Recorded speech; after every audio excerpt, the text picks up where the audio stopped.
कधी-कधी आपण घेतलेले निर्णय आपल्यालाच त्रास देतात. त्यावेळेस आपल्याला वाटतं, "मी असं का केलं असेल बरं?" पण खरं सांगायचं तर त्या क्षणी आपण आपल्या परीने बेस्टच विचार केलेला असतो.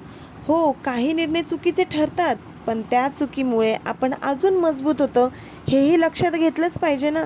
लोक काय हसतात, बोलतात, पुढे निघून जातात. पण शेवटी उभं तर आपल्यालाच राहावं लागतं.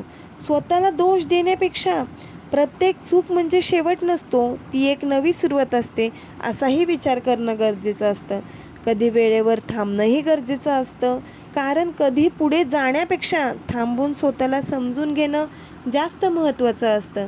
आज तुला वाटतंय ना की निर्णय चुकीचा ठरला, पण उद्या कधीतरी हाच निर्णय तुला योग्य ठिकाणी नेऊन ठेवेल, हेही लक्षात ठेवावं लागतं.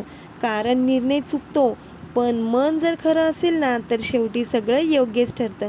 आणि निर्णय घेणारे आपण कोण आहोत? वरच्याने जर ठरवलं ना आपल्यासोबत काय घडवायचंय, तेच आपल्यासोबत घडतं.